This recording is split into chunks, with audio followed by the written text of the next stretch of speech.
Hey, what's up, everybody? Welcome to WFSO Bus Talk. Um, but that was a close game today. No, they both teams were leading each other in, at the scoring at one point. But they both only led. The highest they had led is by seven each. There's been what nine total lead changes. Yeah, I'm surprised I remember that because any other time I wouldn't remember it. But wow, it was like a low scoring game. It looked like it was like kind of like all defense. That's what it was for like the first half. It was like mostly defense. Then the second half, the Bucks actually got it going and like got their offense going. And it just been off like that.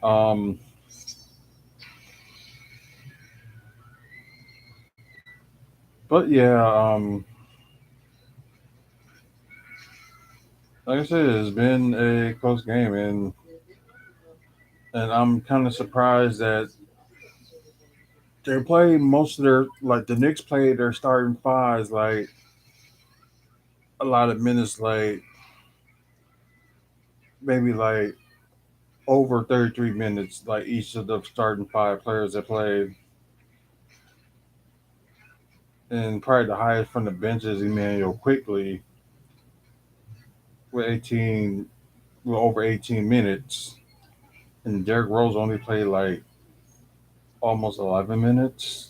And I'm surprised because he's like one of their like top scorers, and I'm just surprised that they didn't play him that much.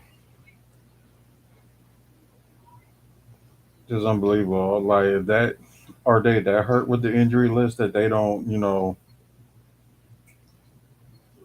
I don't know what's going on, but they did have a let's see, 10-man rotation. I think the Bucks did the same. Yeah, 10-man rotation. But it looked like they was going with nine, and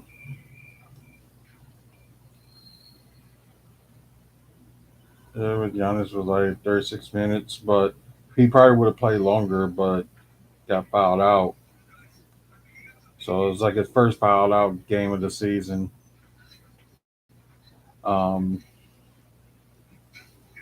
Grayson Allen, who hit that 3 pointer like earlier on, and when it counted, he had 11 points, one steal, four assists, five rebounds, 1 of 4 from three, 4 of 9 from the field. Giannis Antetokounmpo with a near triple double. Didn't even notice it until they showed his like stats like after he got fouled out. But he had 37 points, one block, 7 assists, 13 rebounds, 9 of 12 from the free throw line, so that's good. 2 of 8 from three, which is like but half of the time they was leaving them open from the 3 pointer line, and until you finally like made that one, then they start like try to guard them from there, which is bananas. 13 of 25 from the field. Brook Lopez with 9 points, one assist, six rebounds. He had two blocks, 1 of 5 from three, 2 of 8 from the field. So yeah, it seemed like they kind of had him like blocked from in the paint, which the Bucks did have most of their scoring in the paint, but it just seems like Brook didn't have that much going, and it's like the had to be the tallest player there. Probably would have outpowered him or something, but who knows? Ooh, excuse me. Drew Holiday with 22 points, two blocks, two steals, 5 assists, six rebounds, 2 of 5 from three, which is okay, and his shooting was okay too, 9 and 19 from the field. Bobby Portis had a double double, 10 points, 3 assists, 12 rebounds, 1 to 2 from three, 4 of 10 from the field. So kind of like a little bit of a low scoring for him. And Pat Connaughton kind of struggled a little bit, but managed to get 10 points as well, and 4 rebounds, 2 of 8 from three, 4 of 13 from the field. And like I said, they mainly mostly they didn't play.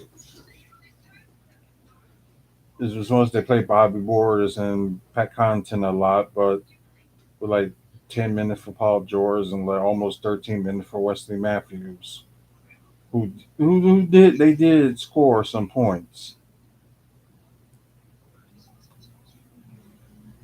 but don't know why they were trying the 9 man rotation, but 10 because AJ Green was in it, but he only played for like 2 seconds. Just crazy.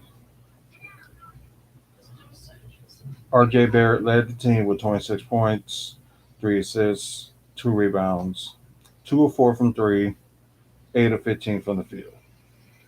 Julius Randle with 18 points, 5 assists, 8 rebounds, 1 of 8 from three, 8 of 24 from the field. Mitchell Robinson had a double double and was out rebounding the team. Well, they was he was out rebounding the Bucks. He had 15 points, 1 block, 20 rebounds, 7 of 9 from the field. Jalen Brunson, he did got hurt earlier on, but it seems like most of the first quarter he was out, and I guess it was just like a minor injury because he was back. He had 17 points, 1 block, 1 steal, 5 assists, 5 rebounds, 0 of 4 from three, and everybody else that scored that played, they had like 7 points or less, and at least everybody, they did score. But yeah, it was really like an interesting game. Final score once again: Milwaukee 109, New York Knicks 103. I know they're gonna play each other again. I think it's gonna be sometime in January, I believe. Not sure, but the next game they played the LA Lakers. Will be at home, so that's gonna be a pack house game, and I will be should be home watching it. So should be interesting. Uh, let's go to the standings. I think all the games are over now, so let's go to the standings first. Gonna start from the bottom from the West and work all the way up.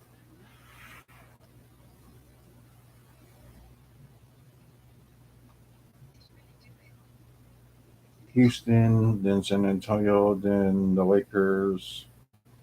Oh, they won one. San Antonio's still on the losing streak with 9 at the most. Like I said, Lakers, then Thunder, then Portland. Got like a three-way tie for the 9th seed. Then Dallas 8th, Utah 7th, Sacramento Kings 6th, LA Clippers 5, Memphis 4th, the Pelicans in 3, Denver in 2, and Phoenix Suns 1. Okay, Detroit Pistons with the lowest. They're the lowest like win and loss column in the NBA. So I know it's early, but hey, they might be up for the lottery odds again. So is Orlando Magic, Charlotte, Chicago. Okay, they lost one.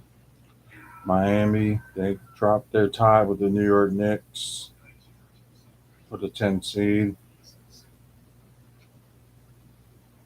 Washington, then Brooklyn. Wow, they jumped from, well, what the jump that Brooklyn got, so that's interesting. Toronto, Atlanta, Philadelphia.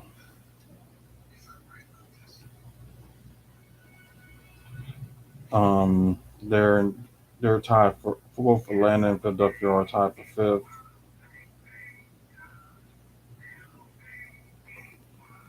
Let's see, Indiana Pacers four, Cleveland three, and of course Milwaukee two with 15 and 5.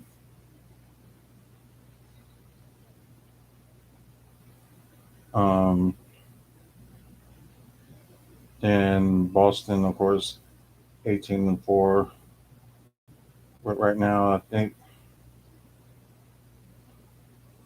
oh no, that's Phoenix with the best home record in the NBA.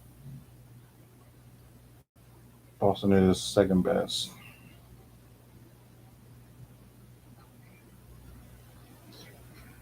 And it's crazy. So let's go to the scores.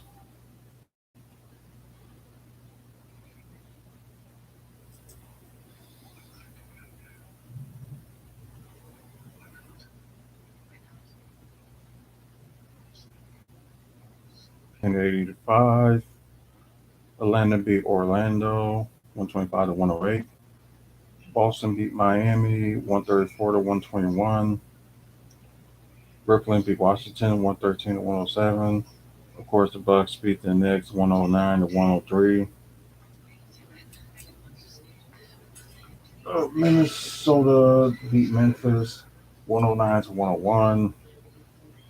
Toronto lost to the Pelicans 126 to 108.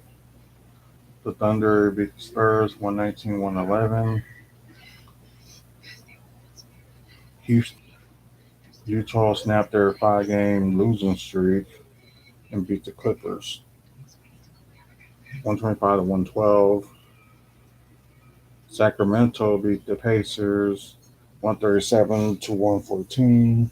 So I know they're happy about that win, and I think, oh, there's only one game tomorrow. That's Dallas and Detroit. Oh wow, the only game that's playing tomorrow. So Lakers get the rest, and they're, coming to Milwaukee. So it should be interesting. And there's some news. I didn't report it earlier, and I should have, but just been busy with everything else. But I can report it now. That is a big possibility, a big chance that Chris Middleton will make his season debut this Friday against the LA Lakers. So that's good news for us. So at least we will have all our big three playing at the same time. So yeah, thank God for that. The only person we got to be waiting on now is Ingles, which he's going to be out until probably most likely in January. So then maybe we'll be like at full strength and see what we do. Think our sponsors are from the heart. Check them out on Facebook. Moving dudes. You're in the Wisconsin area and you need to move. Give them a call 414-807-4299. And don't forget to like and subscribe to this channel, or like our videos and subscribe to the channel. Check our past videos too. If you like wrestling and also Milwaukee Bucks basketball, this will be the channel to go to. But once again, thank y'all for watching. Until the next video, y'all have a good night.